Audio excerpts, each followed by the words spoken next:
Bienvenue à tous dans cette nouvelle émission des Potins de Trail, présentée par Ludo Colem, en association avec Vertical Sea, acteur majeur de la transformation durable du cadre de vie et de l'école de trail, qui a pour slogan le trail pour tous et partout.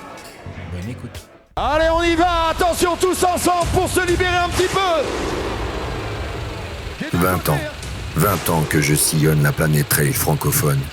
Des rencontres, des fous rires, des galères, des départs en pagaille, des heures sur le terrain, des remises de prix à ne plus en finir, des finishers hors délai, des émotions, des larmes et beaucoup de joie, des in et surtout des off. Des anecdotes, des commérages, des élites, des femmes d'élite, des collègues, des anonymes, des organisateurs, des chronométreurs, les gars du son, les DJ, les photographes, les journalistes. Bienvenue dans Potins de Trail. Dans cette troisième et dernière maquette, je souhaitais faire un grand écart entre les premiers potes et le dernier à être entré dans mon cœur. Un garçon atypique qui a su bousculer les codes et se faire un nom dans le microcosme trailistique. 3 fois vainqueur de l'Allion Saint-Élion, de l'Ultra 01, top 10 au Grand Raid de la Réunion et sub 23 à l'UTMB. Insolite quoi. Aujourd'hui, je ne sais pas qui je rencontre. Casquette verte ou Alexandre Bouchex? À vous de le découvrir. Je te remercie Ludo, et je sais, c'est simple, hein. Si c'est casquette verte que tu reçois, écoute, on va commencer. Santé. À la tienne. Allez.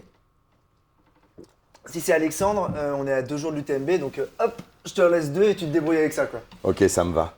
Je suis heureux de t'accueillir et merci. Bien sûr, on est à 2 jours de l'UTMB. En général, on essaye de se concentrer, mais je sais que pour toi, et c'est ce qui a fait ta force et qui a un petit peu fait que tu es quelqu'un d'un peu atypique dans ce milieu, et tu le sais que pour moi, il faut que tu continues à l'être, à continuer à être qui tu es.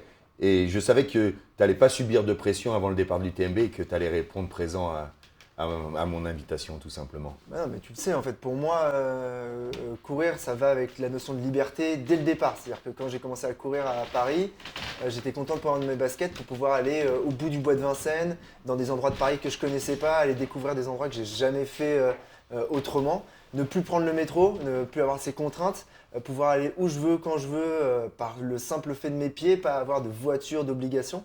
Donc ça a toujours été ça. Et après, ça s'est développé partout et dans ma façon d'aborder la course à pied, mais les trails, ma relation avec tout l'univers du trail, donc avec les marques, les autres coureurs, les organisateurs, les gens, les réseaux sociaux. Et je sais pas si j'ai essayé, mais c'était assez naturel d'essayer d'agir avec une liberté totale dans ma façon d'être et même de paraître parfois quand c'est plutôt casquette verte face aux gens. Donc, Mais là, en tout cas, aujourd'hui, dans les potins de trail, j'ai autant envie d'avoir ma casquette verte, mais j'aimerais aussi avoir mon Alex, tu vois. C'est parce qu'il y a un personnage créé et il y a une vraie personne derrière surtout. Et c'est celle qui, évidemment, moi, tu connais comment je fonctionne, c'est celle qui m'intéresse le plus.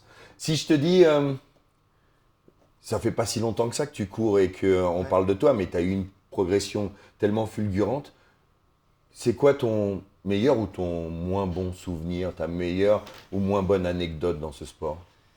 Le meilleur souvenir, tu vois, c'est tellement dur de ne pas dire l'UTMB l'année dernière.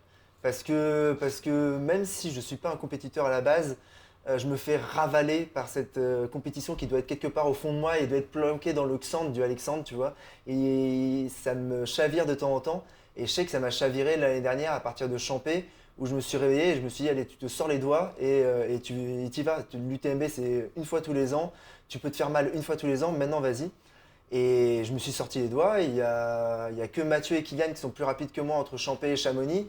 Et je sais que, voilà, et je connais les autres noms qui sont qui étaient entre Champé et Chamonix à ce moment-là. Donc ça m'a. Voilà, je suis content avec, tu sais, cette après-course de me dire, ok, ce truc-là, tu t'es arraché.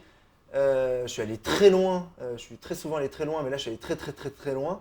Ce qui est fou et ce qui est même handicapant pour cette année, c'est que je me rappelle de chaque sensation à chaque endroit et je me rappelle que j'étais dans mon 100% de l'année dernière. Donc je ne sais pas si le 100% de cette année, ça peut être plus haut, au même endroit ou plus bas. Mais c'est ça qui est bon. Ça crée énormément de doutes, c'est génial. Exactement, c'est ça génial. qui est bon. Mais tu sais que ce sub 23, cette 18e place, m'a permis, et tu sais, dans un endroit où on aime se retrouver, qui est la course de l'Ultra 01, de dire au micro, et j'ai eu plusieurs messages, je t'en ai jamais parlé, mais j'ai eu plusieurs messages après en off de gens qui m'ont dit merci d'avoir pris sa défense. Parce que je ne sais pas si tu te rappelles au départ de l'Ultra 01, ce que j'ai pu dire sur toi, en disant arrêtez sur les réseaux, puisque tu as déjà été menacé de mort, parce qu'il y a des gens qui ont été vraiment orduriers avec toi, et toi, tu n'en as rien à foutre, mais moi, ça me touche.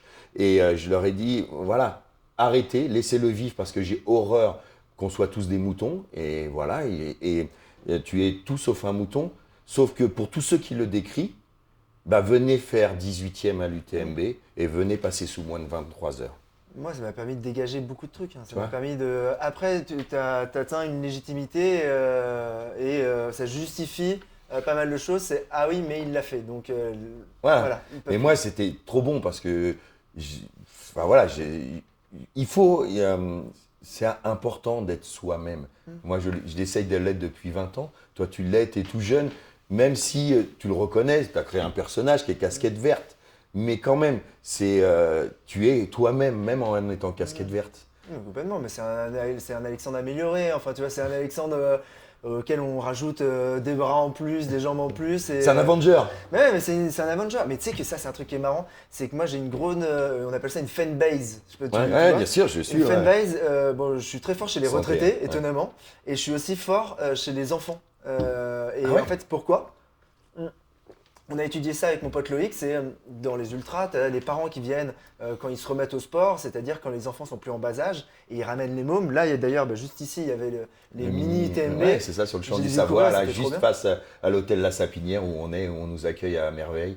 Et en fait, tu vois, ces enfants, ils sont au courant que papa il fait l'UTMB ou que maman elle fait l'UTMB, et ils savent que parmi les gens qui sont un petit peu devant, il y en a 2-3, mais ils retiennent pas les noms, ils retiennent pas les prénoms. Alors que casquette verte, tu vois, ça fait tilt chez les mômes. Et pour eux, casquette verte, c'est un peu le super-héros de la course à pied. Et moi, quand j'ai ça et que j'ai des mômes et je vois qu'ils me reconnaissent et qui sont un peu timides ou quoi, je leur mets ma casquette verte pour faire une photo. Mais c'est des publics que tu n'as pas le droit de décevoir. Et c'est ça. Ça, je sais que c'est précieux et que j'ai un privilège par rapport à d'autres coureurs là-dessus, c'est que moi j'ai des gamins qui m'encouragent. Et c'est encore plus fort. Non pas que j'aime pas tes encouragements, mais c'est mais tu as le droit, hein. C'est super fort. Tu as le droit et du coup, ça me fait penser à un ami et je sais que tu écoutes, toi, de la jeune génération, mon ami Sully Seyfil qui a écrit un morceau et qui n'est pas sorti encore, mais qui tirait à merveille à Paris, qui s'appelle « Bête et méchant, bête et méchant, bête et méchant ». Et je rêve de voir Casquette Verte dans ce clip.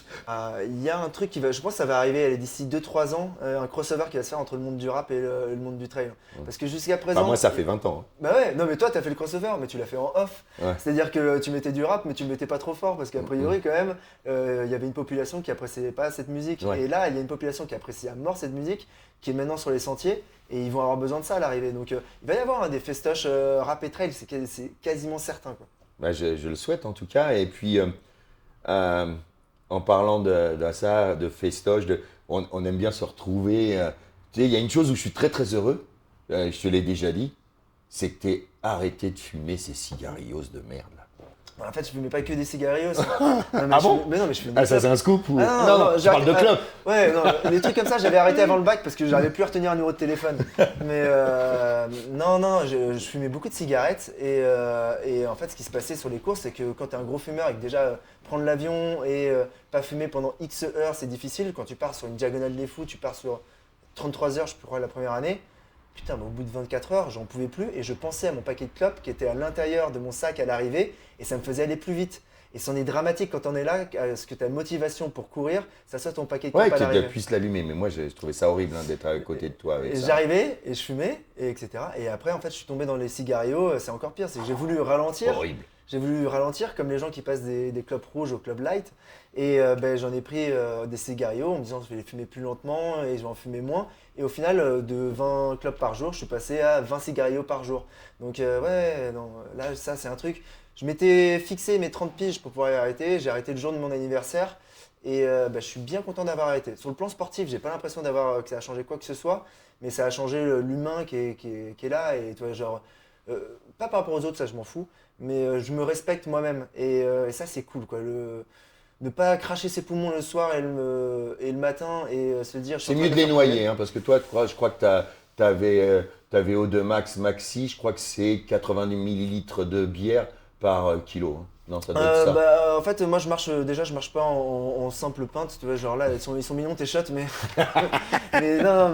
On est avant l'UTMB. Hein. C'est assez incroyable, mais après l'UTMB, l'année dernière, je sais pas le nombre de litres de bière que j'ai terminé, mais moi donc je suis arrivé à 17h l'année dernière. Je me souviens. Je me suis couché à 3h du mat, parce que donc j'ai fait la fermeture du bar, on a fait la fermeture de l'autre bar où on encourageait les coureurs.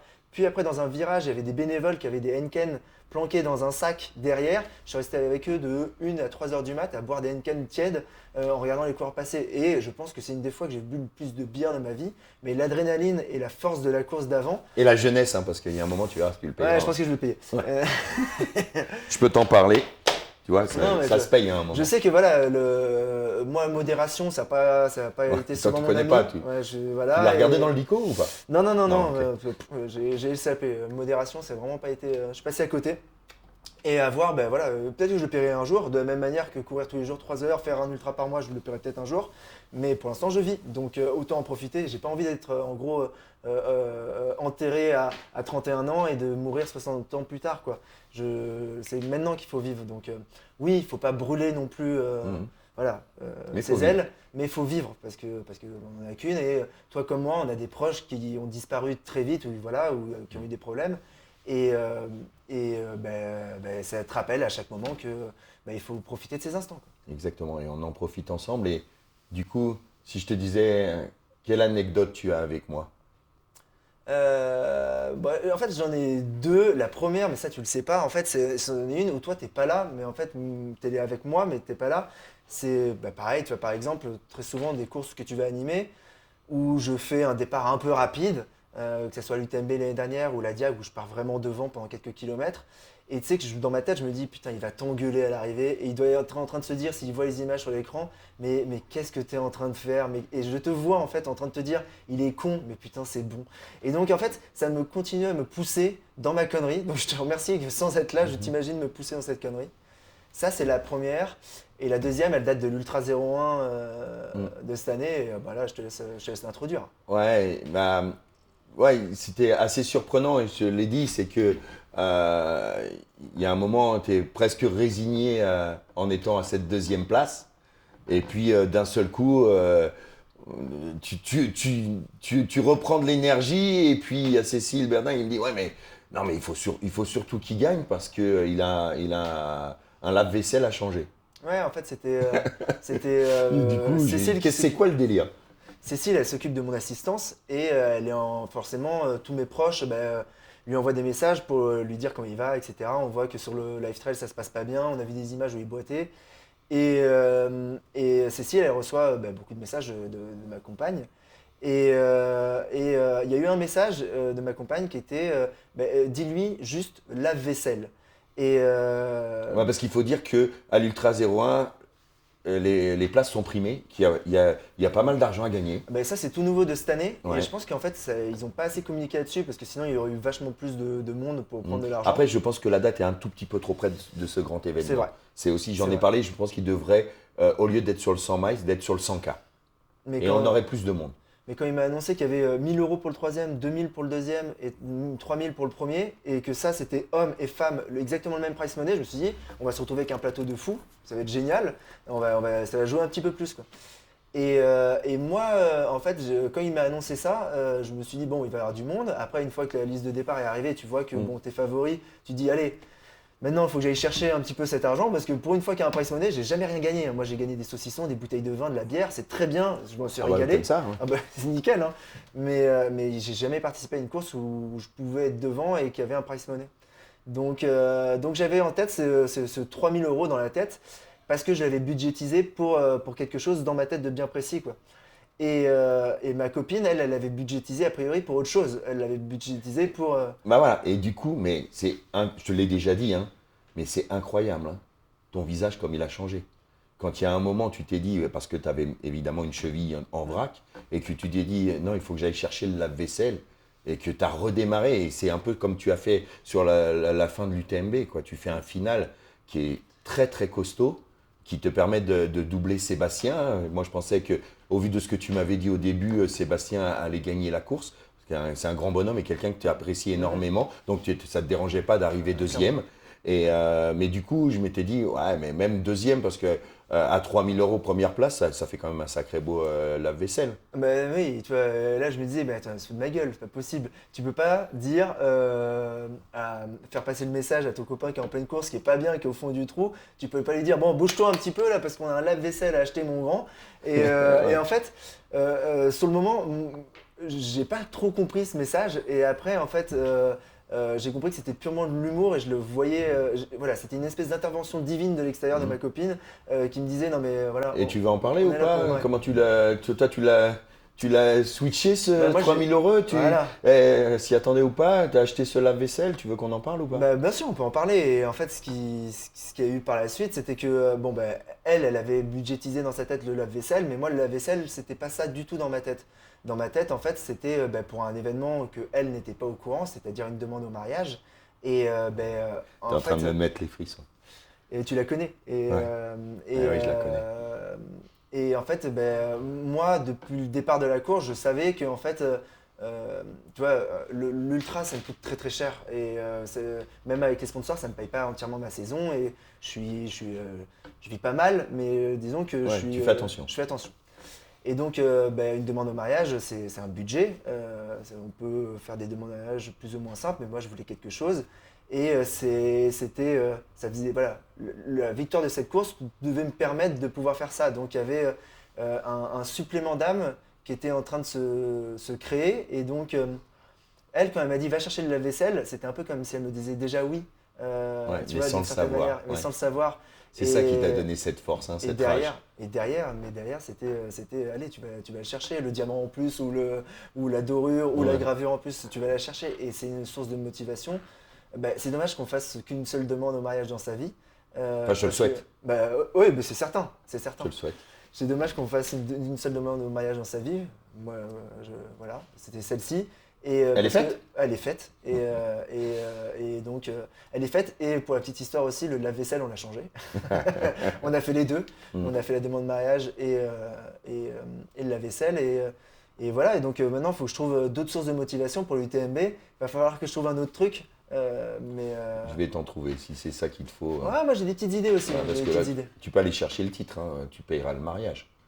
Là, ah oui, non, mais là, tu payes le mariage, grave. Là, je paye le mariage, Tu vois. je peux même t'inviter en.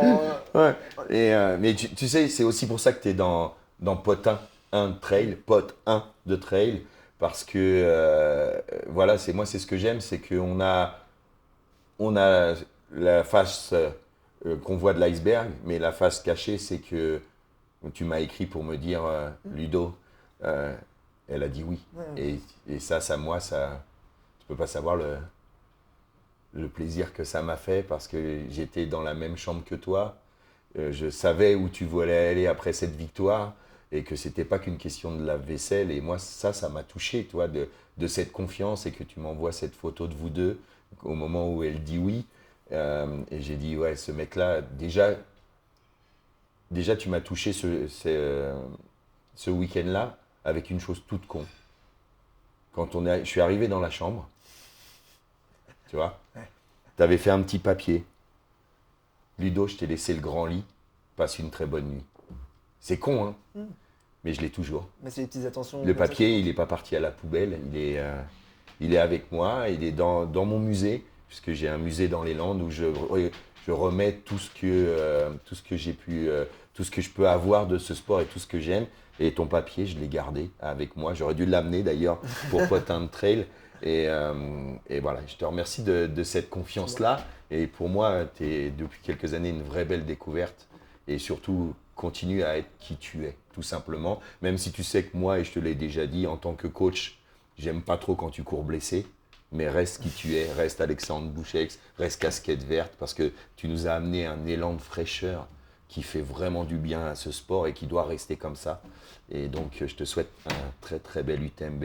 Merci d'avoir été là avec nous pour Potin de Trail. Merci Ludo. gamin. Merci d'avoir écouté les Potins de Trail présentés par Ludo Collet, à nos partenaires Vertical Sea et l'école de trail pour leur confiance, à Mathieu Forichon pour la réalisation du logo, à Aurélien et Sandy Collet pour la partie technique, à Livio Boulanger pour le mix de ces épisodes, à la famille Cacha de l'hôtel La Sapinière à Chamonix qui nous a gentiment accueillis pour enregistrer ces 3 premiers épisodes, et à tous les intervenants de la saison 1. A très vite pour de nouveaux potins.